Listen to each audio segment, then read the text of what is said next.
New life in San Francisco. Hi, I'm Benjamin. I'm 18 years old, and I just graduated high school. I've always wanted to go to San Francisco, the land of opportunity, where everything seems possible. So I packed my bags, said goodbye to my small town, and hopped on a bus to the city of San Francisco. When I arrived, I could feel the excitement in the air. The streets were full of people, cars honking, and the city's tall buildings seemed to stretch up to the sky. But then reality hit hard. I only had a little bit of money, but I didn't know anyone in San Francisco. I had no job experience. I thought, can I really find a job here? But as soon as I started looking, I realized it wasn't going to be easy at all. The first place I went to was a small coffee shop called Beans Brew. I walked in, took a deep breath, and approached the barista. Hi, I'm Benjamin. Are you hiring? I asked, trying to sound confident. The barista smiled, but then she said, Sorry, we're not looking for anyone right now. You can leave your resume if you'd like. I nodded and left, feeling a little disappointed, but I wasn't ready to give up. Maybe it was just this coffee shop, I thought. I'd try another cafe down the street. Hi, are you hiring? I asked a second time. This time, the manager looked me up and down. We need someone with experience, she said. Come back when you've worked somewhere before. That was the second no in one day.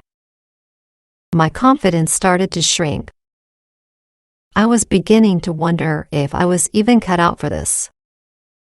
I walked around the city for hours, looking for job openings.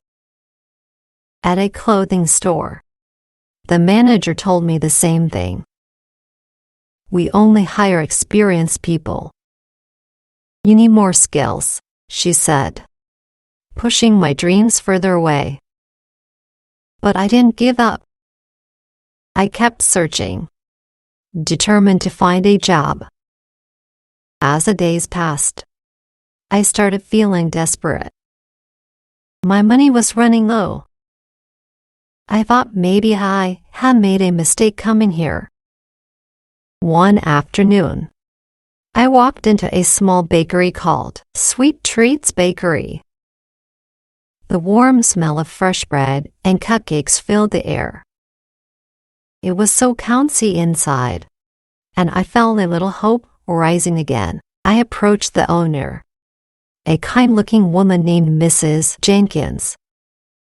Hi, I'm looking for a job. Do you need any help? Mrs. Jenkins looked me up and down, but smiled warmly. You know, we're not hiring right now. But how about you help us out for a few hours today? I'll see if you're a good fit. I almost couldn't believe it. This was my chance. Yes, absolutely, I said, excited. I spent the next few hours learning. Mrs. Jenkins showed me how to frost cupcakes and organize the display. I made a few mistakes, like accidentally knocking over a tray of cookies, but she was patient. By the end of the day, I felt like I had learned so much. You did a great job today, Benjamin, Mrs. Jenkins said with a smile. I like your work ethic. You don't have experience, but you're willing to learn. How about you come back next week? I couldn't believe it. This was my first real job in San Francisco, and it felt like a small victory. I wasn't making a lot of money yet, but I was learning something new every day. But I still needed to make more money.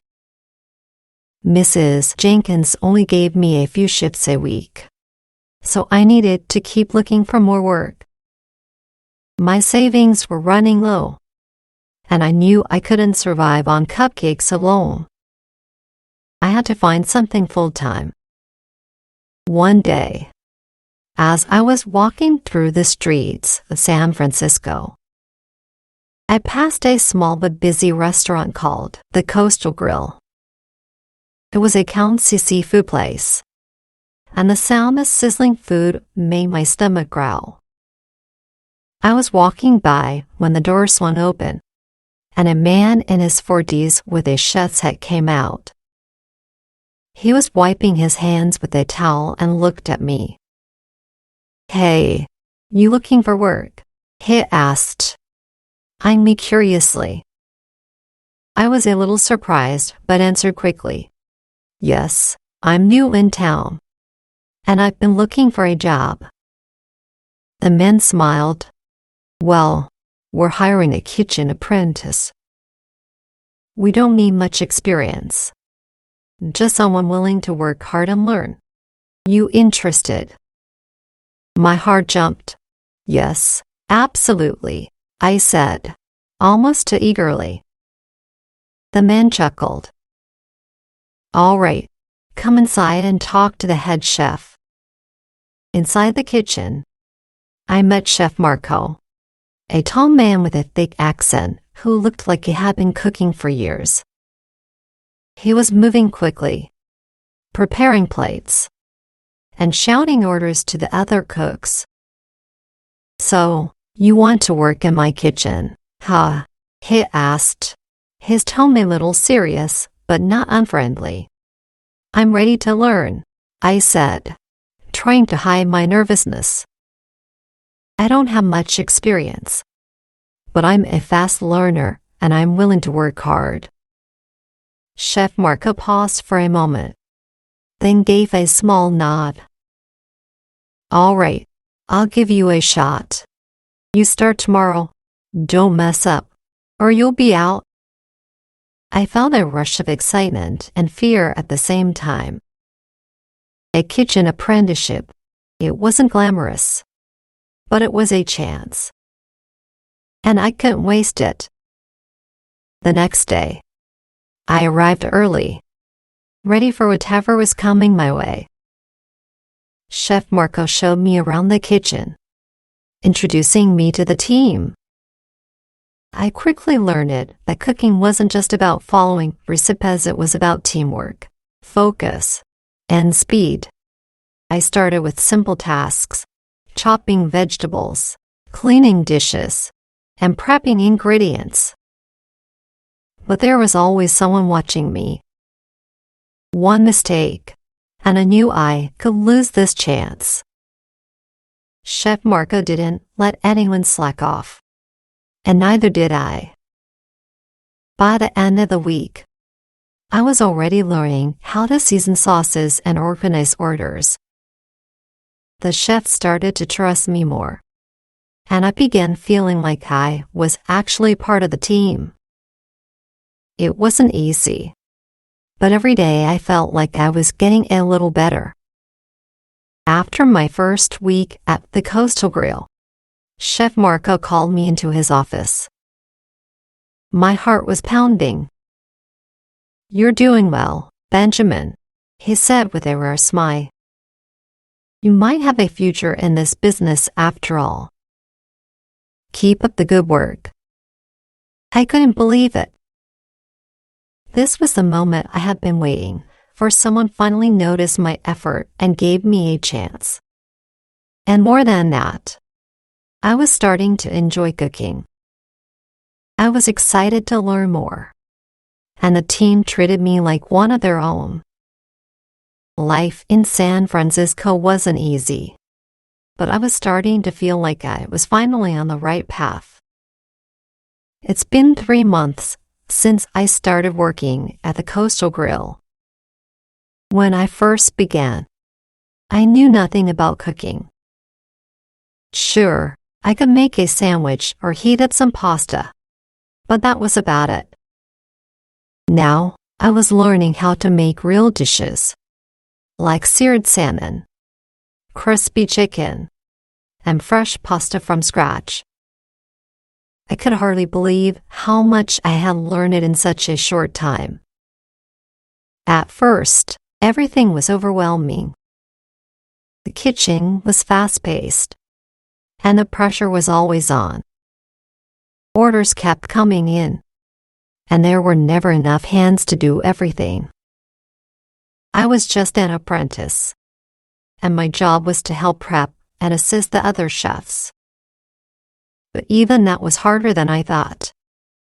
I remember the first time Chef Marco asked me to make a sauce. He gave me a recipe, but when I started, everything went wrong. The sauce was just salty. It looked lumpy, and I panicked. "Chef Marco," I called out, "I think I messed it up." He came over quickly, wiping his hands on his apron. "Let me see," he said, peering into the pot. He took a spoonful, tasted it, and shrugged. "It's too salty. You added the salt too early. You need to taste as you cook." When you're working with sauces, it's not just about following a recipe. It's about knowing how to adjust the flavors.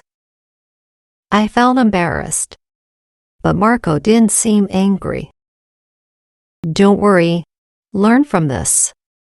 That's the only way to improve." I spent the next few days practicing. I made sauce after sauce, learning how to balance the flavors. Marco was patient with me, teaching me tips and tricks. When you're making a sauce, you have to understand the ingredients, he explained. Tomatoes, herbs, garlic. They each have their own power. But you need to work with them, not against them. There were times when I felt like I wasn't getting any better, but Marco always reminded me, "Patience, Benjamin. Cooking is an art, not a race." A month later, Chef Marco gave me my first real task. One evening, the restaurant was busy, and we were running out of a dish called risotto primavera. Marco turned to me and said, "Benjamin, I need you to make the risotto. I'm trusting you with it tonight." I frowned for a moment. This was a big deal. Risotto wasn't easy. It had to be creamy and cooked perfectly. If it wasn't, it could ruin the whole meal. But I didn't want to let Marco down. I took a deep breath, grabbed the ingredients, and started working. I sautéed the onions, added the rice, and slowly poured in the broth, stirring constantly. I followed Marco's instructions carefully, tasting the dish at every step. After what felt like an eternity, I finally plated the risotto and brought it to Marco. He looked at it for a moment, then took a bite. My heart was pounding. "You did it," he said, smiling. "It's perfect. Just the right texture. Good job, Benjamin." I couldn't believe it. I had made my first dish on my own, and it turned out great. Marco's approval meant a lot to me, but I knew this was just the beginning. I still had a long way to go. 3 months later, I was starting to feel more confident. I was working more independently now. I was in charge of making appetizers, prepping vegetables, and even helping Marco with the specials. One day, Marco asked me to create a new dish for the menu. He wanted something fresh, light, and seasonal. It was my first time having the freedom to experiment. I want you to try something with salmon, Marco said.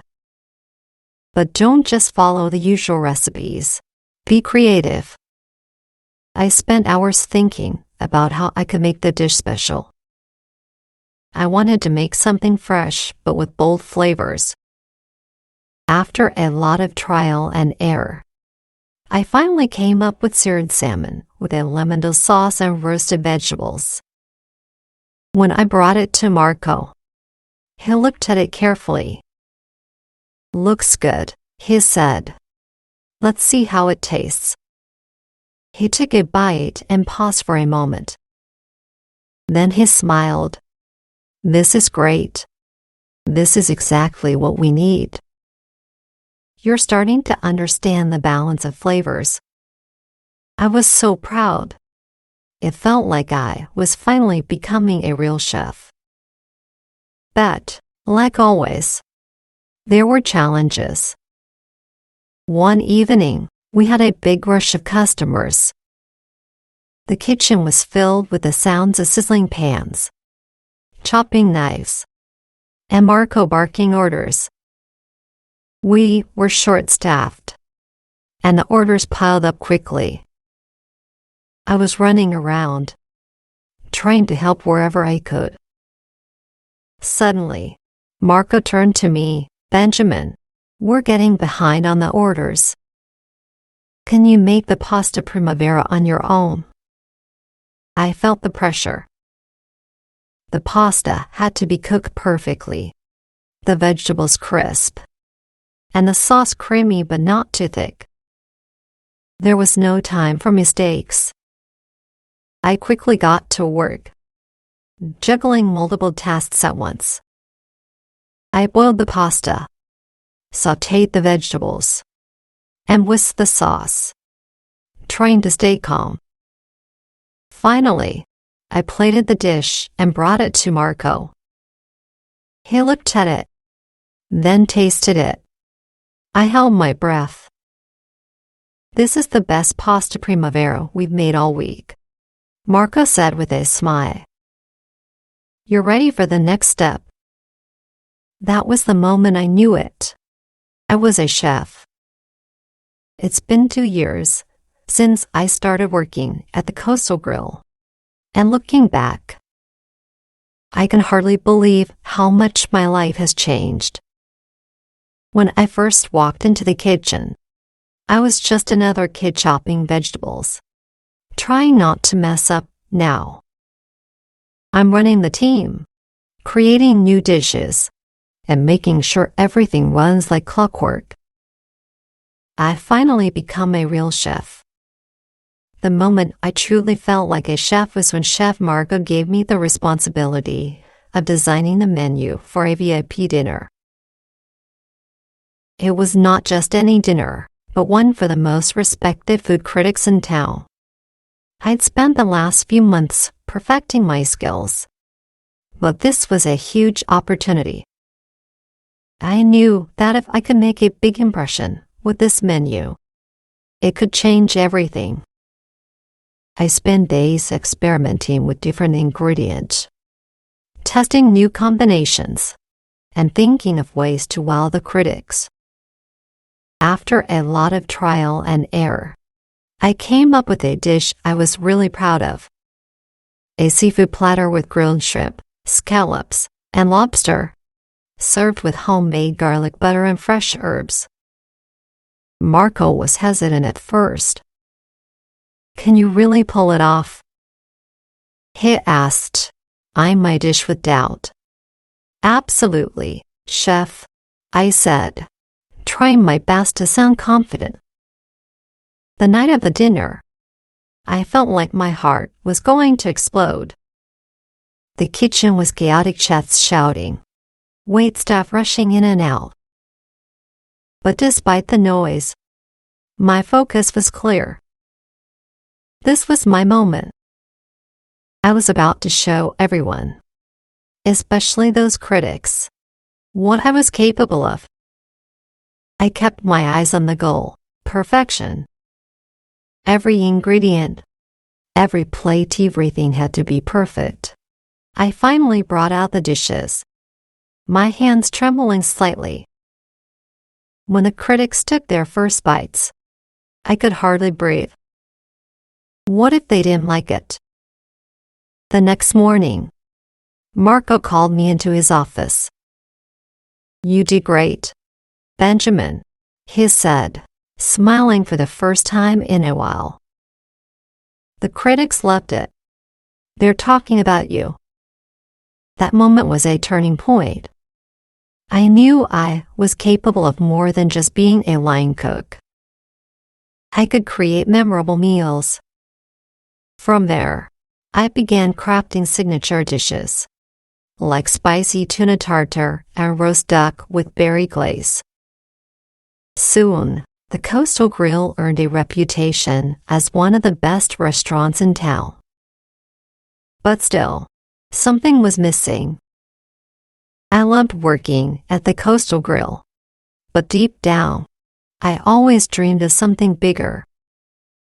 I wanted to run my own place, to make all the decisions, and to be in control of my future.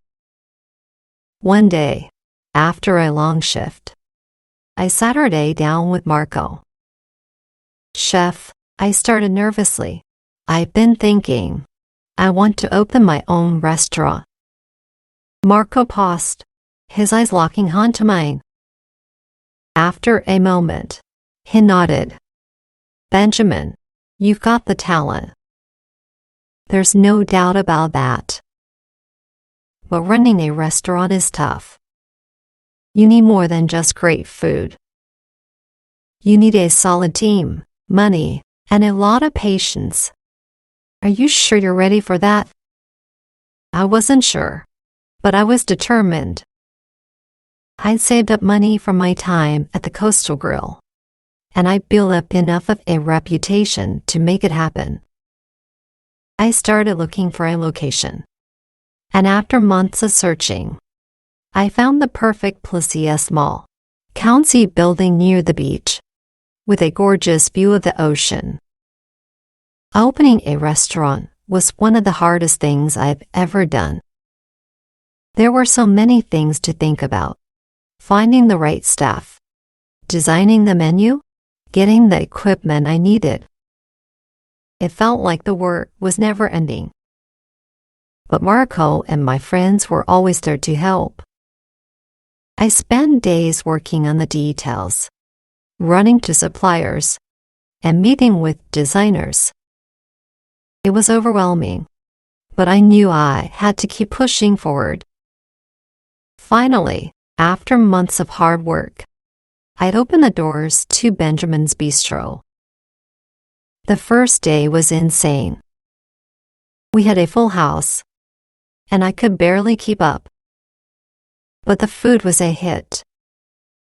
My seafood platter was a favorite, and my roast duck with berry glaze had everyone talking. People were smiling, laughing, and praising the food. For the first time in my life, I felt like I was truly living my dream. But running a restaurant isn't always easy. There were days when we had too many customers and not enough staff. There were times when I made mistakes, burning a batch of duck or miscalculating an order. There were even moments when I doubted myself, thinking, can I really do this? Then came the biggest test. A food critic from a local magazine walked in. I was nervous. Critic reviews could make or break a restaurant, and I had no idea how this one would feel about my food. As I plated the dishes, I kept reminding myself, just stick to the plan. Serve the food you know how to make. No shortcuts. The critic tried my dishes, and for a moment, everything went silent. Finally, he looked up, smiled, and said, "The critic tried my dishes. Your restaurant is going to be the next big thing." I couldn't believe it. The relief I felt in that moment was like nothing else. Benjamin's Bistro was finally gaining the recognition I dreamed of. Over the next year, the restaurant started gaining momentum. I didn't just stop there. I continued to create new dishes, including a signature seafood pasta and a grilled vegetable platter that was a hit with vegetarians. The more people heard about Benjamin's Bistro, the more they came to visit. And then, something amazing happened. I started receiving calls from people who wanted me to cater their events and parties. My little restaurant was turning into a local sensation. Now, 5 years later, I'm still running my restaurant and I've never been more proud of what I built. The hard work has paid off. Every day I wake up, I feel like I'm living my dream. Sure, I still work long hours, but it doesn't feel like work. I love what I do. I think back to when I first arrived in San Francisco. I had nothing but a dream and a small amount of money. I worked at a cheap diner, struggling to make ends meet. But now, I'm the proud owner of Benjamin's Bistro, a thriving restaurant that's loved by locals and visitors alike. It wasn't easy, but it was worth it. Looking back, I realized just how important the people who helped me were. Chef Marco believed in me when I didn't believe in myself. He taught me more than just how to cook. He taught me how to take risks, how to work hard, and how to believe in myself. And my team. They've become family. We've gone through so many challenges together, but we've come out stronger each time. I'm grateful for every single person who helped me on this journey. I remember my first night in San Francisco, all alone, wondering if I'd ever make it. But now, I know it was all worth it. Because I did it. I couldn't have done it without the people who believed in me. Marco, my friends, and the incredible team at Benjamin's Bistro made it all possible.